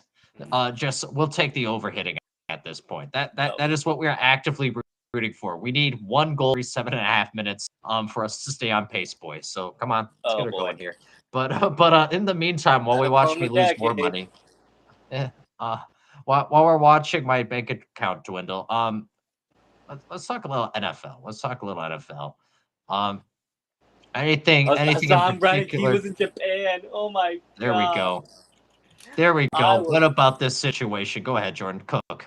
It might be Oh cereal, but boy. cook. Hassan Reddick was mostly in Japan while Salah was basically looking for him. I'm like, yeah, this is gonna be a fun relationship. This is gonna be a fun season with the Jets because you have a team that's literally like if Rogers braces elder Achilles, it's gonna be over for him and Douglas. Like it's gonna be fun for all of us, but not fun for the Jets because like you had your linebacker that you traded for going to Japan, right with a talented team. You have your quarterback going to a dark retreat, missing OTAs. Your offensive line, like it's improving, but then again, like your left tackle, ta, ta, like Thomas Smith, Jared like Smith. he's Yeah. Thomas Smith, like he's literally injury prone. Like he's probably gonna miss some 5 to 6 games. Your wide receiver 2, Mike Williams, is injury prone in the last couple of seasons. Have fun with that. And even though your defense is elite, I'm still not a big fan of like the defensive front. But then again, like who knows? But yeah, it's gonna be a fun season with the Jets. Like not the way they're gonna turn out, but yeah. But Hassan Reddick is having fun in Japan, so that's awesome. Shout out to Hassan Reddick. Yeah. He's doing cosplay, so that's Mm-hmm. good for him. Everyone should do whatever they want to do in Mm-hmm. life without Exactly. shame. So good for him. Mm-hmm. You guys Yeah. know by now, I am vehemently against teams being distracted and just outside noise being too much because being a pro level athlete and being a professional team, there's enough of that as is. So any added stuff I'm vehemently against, particularly when it's self-inflicted. I don't know why the total over under is where it is at. Let's go, boys. We are on pace. We're on pace. Mm-hmm. I Don't give don't me you know. got him, Gabe. Let's go. Smoke those We are now cigars, at man. One more and you win. we are now actively rooting for one goal every 10 One minutes, Belgium boys. goal. Got One gotta Belgium love them goal and Belgian you're in waffles, there. man. You know what you need? You just need One. one empty netter. That's what you need. Oh my god. Exactly. They need to pull the goalie to midfield and then hit a 75-yarder over their head. That's- Oh my god. Why did they pull their goalie yesterday? Why? yeah. The game was Huh? done. Why? Huh? False hope, Yeah. baby. I was celebrating, and then I saw that. I was like, "Are you kidding me?" Tough. That's tough. Brutal, bro. That's brutal. That's I what we call felt like the Jets season. that's what we call a bad beat. But anyway, uh, Joe, why are people still having any belief in this Jets team? Like seriously, like why? I don't see it at all. Oh, I mean, listen, I did love their draft, right? Me personally, as an FSU fan, I'm always going to support Jordan Travis, and you know what? What if Rogers plays 7 plays this season, right? Like we don't know. Um, Jordan Travis and Tyrod Taylor are gonna have to carry the banner out there. So Oh shout out to the God, Seminoles. no. Um, Nathaniel Hackett, the offensive coordinator. Oh no. It's gonna be funny. it is what it is. Me personally, I literally have no skin in the game. I don't care what happens. And I probably should as a native New Yorker, but quite frankly, I'm all about the blue and white. Mm-hmm. They can do whatever they want over there as Jets. But like, just as far as they're concerned, as far as their roster construction is concerned, and as far as what their most recent additions are doing, that's basically not working. Um, let's just be honest. Bill Belichick's a free agent. All right. So at the end of the good day, Oh point. my god, yes. at the end of the day, though. Bill Belichick's is a free agent. So honestly, if they sold this year and finished 5-12 or 4-13, there's good news on the horizon because the greatest coach of all time is available to be plucked, and it would be just all too easy for He Woody probably to go wants ahead and power, that's the fire. thing. Okay, Too and much power, what that's the thing. Like, okay, all right, Jordan, and what the Jets have done in the last 3 seasons tells you that the people in power know what they're doing. What in the Um, past 3 or 4 years and what the Jets are doing tells you the current power structure knows what they're doing. All right, so you can just say, to "Oh, put he the may egg want too on much Aaron power," Rodgers, that's but the listen, thing. the money they're investing in the power that's currently constructed is not getting it done anyway. So at the That's end of the true, man. day, That's true. you know what? Joe, correct me if I'm wrong. Did Joe hire Salah? Is Salah a Joe hire? A Joe I forget. Douglas guy? Joe Is Douglas. that I that's a Joe honestly Douglas don't think hire? so. Yeah. I honestly don't think so, but I can look it up while you're talking. Keep Yeah, cooking. let's look that Yeah. up because honestly, if Joe hasn't But here's had the an thing. But opportunity to hire his Joe. guy, Who do you trust more, Joe Douglas or Bill Belichick as a GM?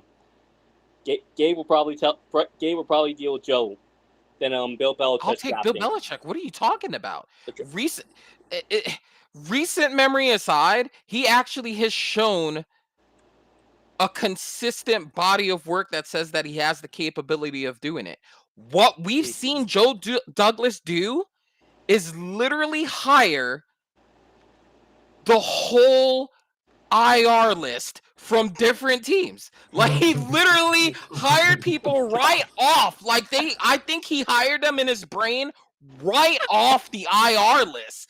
Like he just took last year's IR list and said, okay, who of these top tier people in the IR list can I pluck? Because A, they have injury concerns, which means they might be gotten on the cheap, but B, the higher the list on their rating on that name, the higher the potential is that they might actually do something when healthy. So I don't disagree, Joe. That's the thing. I literally think he took the IR list from last year and said, okay, who can we, and you know what, we're not even talking about someone who actually mentioned who they want, how much longer they want to play in the future. Not 4 days ago, Bakhtiari is a free agent right now, and he says he wants to play several more seasons, and that, if anyone, is definitely an Aaron Rodgers guy. So if you're gonna hire an OT rotation with the best of the IR list from last year, why not add someone who's already played with the quarterback you got 4 plays from last year?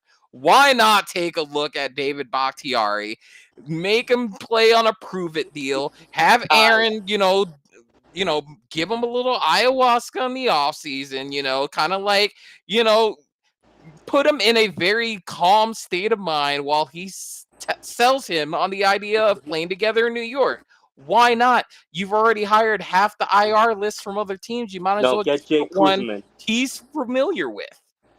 Why not? Get Jordy Nelson and Jay Kuzman. You know what's funny? You know what's funny about that Jordy comment? back when Aaron Rodgers first got to the Jets, like when he actually announced that this happened on the Pat McAfee show, they were describing on how all the former teammates got on the Jets, and they were kind of poking fun at the reports that said he wanted this, he wanted that, and one of the things that Pat McAfee said is, I want Alan Lazard, Jordy Nelson, I want him pluck his ass off the farm, bring him onto the team. Those are the jokes that they were talking when he first announced it. It's like, I want him off the street, onto the team. Randall Cobb, whatever situation he's got going on, I want him off the street on this team as part of the selling point to go in the Jets. And it's just, I had to make light of that since you mentioned Jordy Nelson's name. But exactly. I don't think the New York Packers are gonna get it done. All right, I think we need to Oh think no, they're going to outside be the a box. disaster. I'm going to love every single bit of it. Like, Your mention of the New York Packers won't go unnoticed, Joe. mm-hmm, Yeah, well, we have the Villanova Knicks, right? mm-hmm, All right, exactly. I have your answer here, Joe. So Robert Saleh was hired as the head coach in January of 2019. Joe Douglas became the GM in June of 2019. Oh, okay. So this was one of those situations where both vacancies were available, and they It's the hired the owners. coach before they hired the It's the office Johnson family. personnel. That's the That's, thing. Like, I mean, all right. So then maybe Douglas doesn't get fired after the season. Maybe they give him oh no, an he's getting opportunity. fired. That's the thing. Maybe Oh, they he's give him getting an fired. He was opportunity. responsible for Zach Wilson. Maybe they give him an opportunity to hire his own head coach before they go that route. I personally think they're both getting canned after this season because, like, There you go. once you drafted Zach Wilson, it's like no. Oh, okay. And I Well, like him, that it's was him. fine, but like That was that him. brother's getting So fired. on that alone, maybe he gets fired. On that alone, maybe he gets fired on his own. But I'm just saying, and thank you for supporting my reasoning. Because you said you trust I just you don't trust Joe I don't Douglas trust over both of Bill them. That's the Belichick thing, like, as a GM, and you just recalled that he drafted Zach Wilson. So, Oh yeah. yeah. So that alone just negates that argument. Oh right, well, oh yeah, Milkman was doing. Oh, I forgot. I forgot. It was here him, like, but I do remember this. Nikhil Harris, Mac Jones. Oh my god, I keep forgetting. Okay. Well, rumor mill says that Mac Jones was not his doing. That was a collective effort after they moved off of him being the sole voice. Towards the last few years of Bill Belichick's tenure, Also it was reported signing Juju. it was more a collective decision making as far as that's concerned. So we can't put everything on Bill Belichick in the last couple of years. It was more of a collective effort, especially when the draft is concerned. Yeah, but like, I won't be shocked if they just get Bill back. But like, if he leaves in a paper napkin again, I'm gonna be laughing. Yeah, I mean, listen, we could hate him, but it's much better than what we're watching right now, if we're being honest. Exactly. I respect Bill. So you would take, although you are a Giants fan, I forget this sometimes, Joe. But so when I say you, I don't mean. Yeah, listen, as a Giants fan, I would love this. We've beaten him twice when it mattered. So even if they stumbled and tripped and fell into the Super Bowl and my Giants happen to be in there, I'm chilling. Oh yeah, exactly. I'm good. I'm good. No, Bill still owns Parcells in favor, so he's probably gonna be like, fine, I'll give him another win. I wish that is how the NFL worked. And I'm not saying it does. Very possible that it does. Very possible that it does. I just feel like if we're really thinking about it, the opportunity to play the Patriots twice a year every year after what happened would be very enticing to Bill, even if he wasn't in control of the personnel. I think it would be. No problem. I think if he does take it, it's probably. But easier that or like Robert Kraft's gonna be like, come on, Bill, don't do it, man. Please don't do it. Another thing, if we could pivot to real quick, another thing that's a possibility. Listen, I saw a list somewhere. I don't remember who posted it, but I saw a list of coaches on the hot seat. Listen, Sean McDermott's on that list. No, really? No. Sean McDermott was on that list. He's on the hot So if he's weighing Jets Bills next year, oh no, the Bills have a quarterback. He could build that defense. He could build that defense, and he'll have a quarterback. Just get a competent offensive coordinator. Don't have Matt Patricia and or Joe Judge and or Bill O'Brien, and you're good. Yeah, and I think if you really think about it, like Bill knows football, and because Bill knows football, he'll respect the authority of Brandon Beane as far as roster construction. Oh no, Brandon Beane's probably going to get canned. Dang, No, Jordan. again, 4 or 5 years. Monday. Black Like, Monday. one- came in He's June, firing Jordan. everybody, and I'm just like, I'm just Yeah. saying, Joe. I'm just listen, saying, right like, here, David Tepper as an owner, right here, Jordan. Jordan will. Jordan, if out of the three of them, Jordan Joe, the will past be the 5 most years. likely to be paying 10 fired coaches.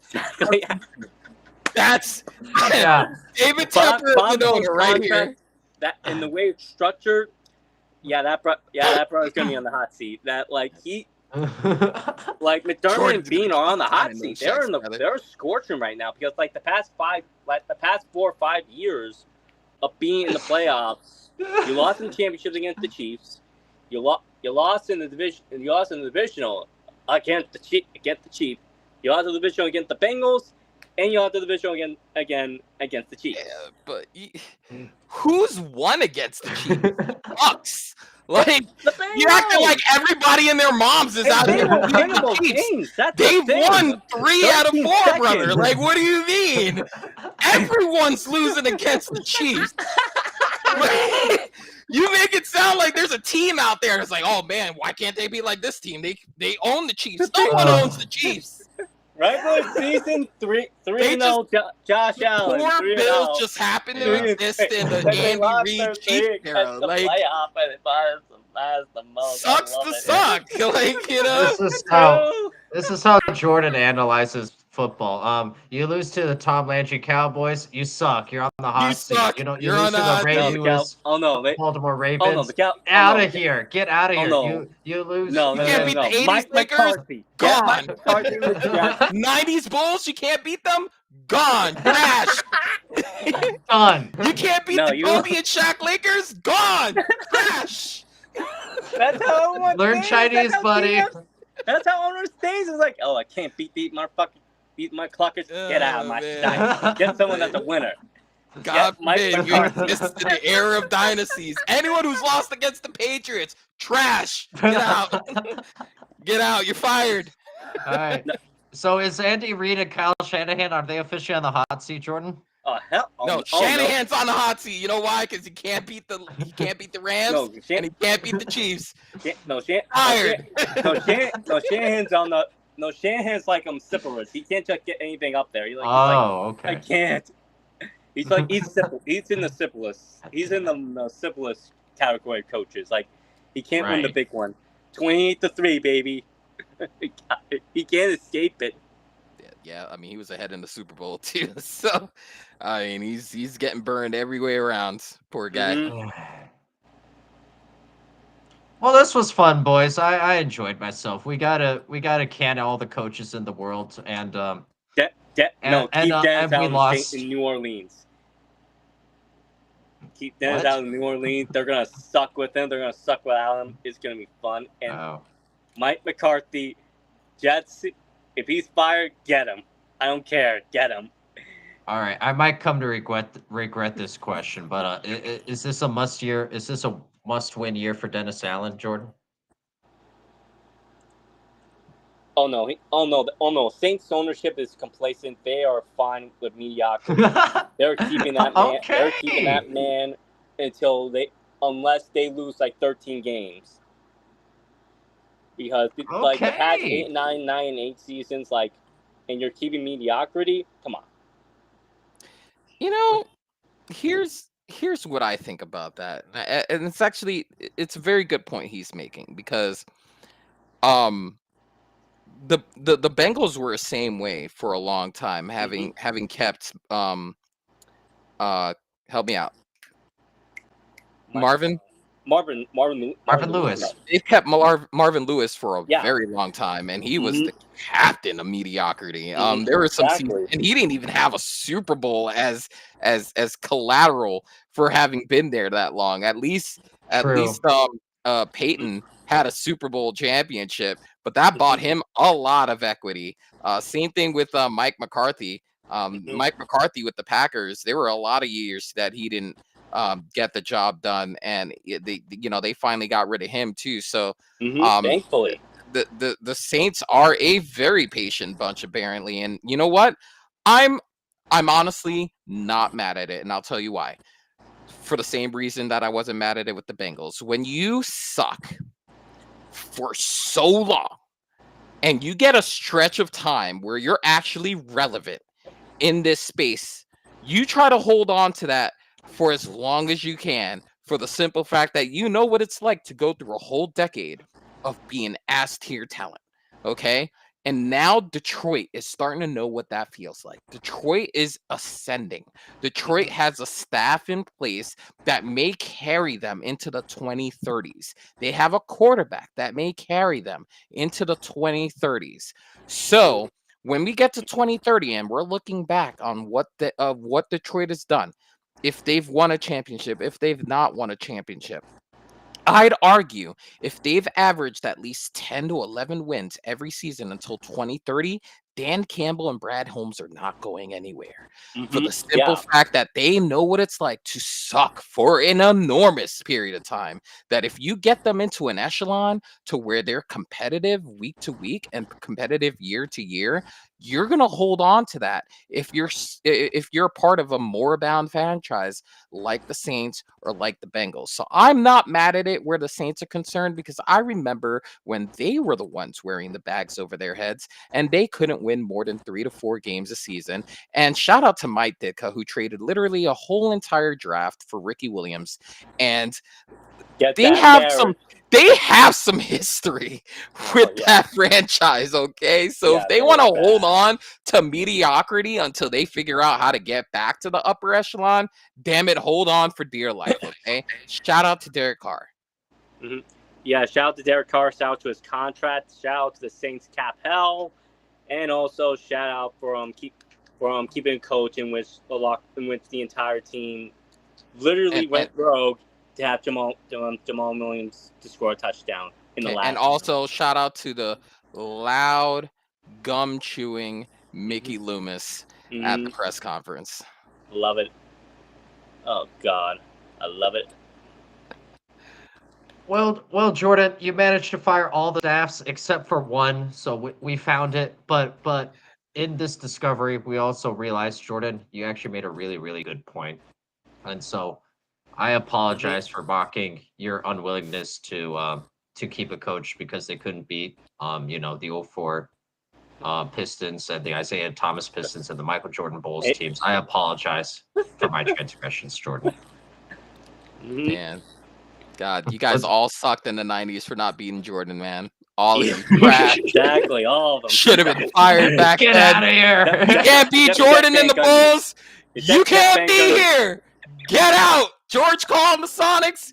Get out. Learn Chinese, buddy. Learn Chinese. Get out. Respect your Jordans. Larry Bird and the Pacers. Get out. All right, let's get out. Man. Speaking of getting out, let's get out of here. E-Rock says he's doing his show in a bit. Jordan, where can we find you, and where can we find the pink slip? Yeah, you can find me. I'm JCRound689 at Twitter and Instagram. You can find me JRound79 at TikTok. You can find my work at Total 8Bet. You can also follow my work at Sports Pulp with Mr. Gabriel and Joe, and also Scoutcast Media Hub with me and E-Rock. Yeah. Hell yeah. And Joe, what other organization should be ashamed of itself based on Jordan's criteria, and where can we find your work? Oh man, that's a long list, brother. Because you got the Bills from the early '90s. They couldn't win the Super Bowl. Had 4 shots in a row. Get out, fired. Yep. Shout out to Mar Levy, Thurman Thomas, no, Jim Kelly. You're out. That's how that. The Philadelphia Eagles. That's the thing. Philadelphia Eagles couldn't get over the hump in the NFC. Fired. Oh, boo-hoo. Which, I mean, Andy Reid, who did get fired for not being able to go over the hump, or did leave, whatever the case may be. I don't know if he was fired or left, but he did end up not coaching the Eagles anymore, and then he figured it out. Got himself a quarterback who could be the best player in the league. So good for him. Generational, man. Yeah. So yeah. All it took one trade from the Bills. Yeah. Sean McDermott, you're on the hot seat. You're on the hot seat, brother. If you can't beat the Chiefs this year, you're out. You're out. So Done. says Jordan. No, we He's can't cut- make it to the playoffs. If he doesn't he's make it to cutting the that- playoff, he's out. He's cutting that check. Oh, you know what? You know who else is out? You know who else is out? Mike Tomlin, Pittsburgh Steelers, Oh, no. out. Done. Out. Oh no, Mike Tomlin will find a way Captain to Mediocrity. stay. Captain Mediocrity. He hasn't won a Super Bowl in like 10 years. Mike Haven't Tomlin made will it. find a way to stay. That's the thing. He'll be like, "Hey, yo, I know these players," and I'm like, "All right, fine, player." Yeah, no. Oh, okay. Oh, okay. You hear that? You hear that, right, world? You hear that? Mike Tomlin, he would keep. Mike Tomlin, he would keep. Everyone else out. Get out. The players he had Out to of my deal with, face. yeah, I'm keeping them. All right. Anyway, Not even the head coach, GM, everything. yeah. I'll make him Listen, an I owner. think, me personally, I think Omar and him make a really good team. I think Omar is doing things a lot differently in Pittsburgh.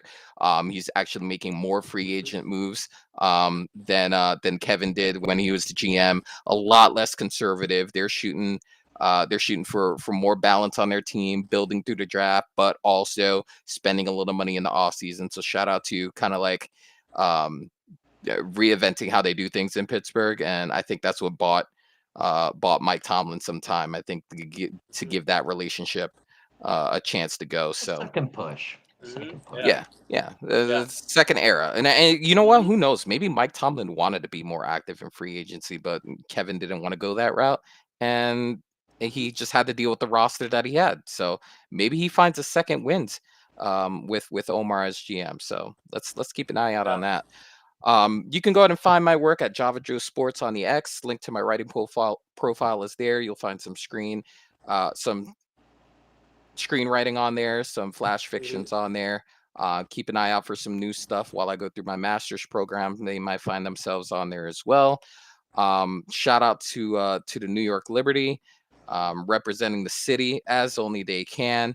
Have to keep up with my New York sports. They're currently drubbing the Sparks right now by 10. So let's look forward to a WNBA championship this year. Hell yeah. Respect your Jordans. Shout out to Jordan for all the hard work he's putting in, both writing and in the podcasting. Shout out Joe for, I would say, getting an education. Oh my God. For getting an education, but he's going that next level. Clearly I need an education. So it's all good. We all need Tune in later education. tonight, 9 p.m. Eastern Standard Time. We will be live streaming the Mexico-Jamaica game. And you can watch me lose even more bets if that's what you're into.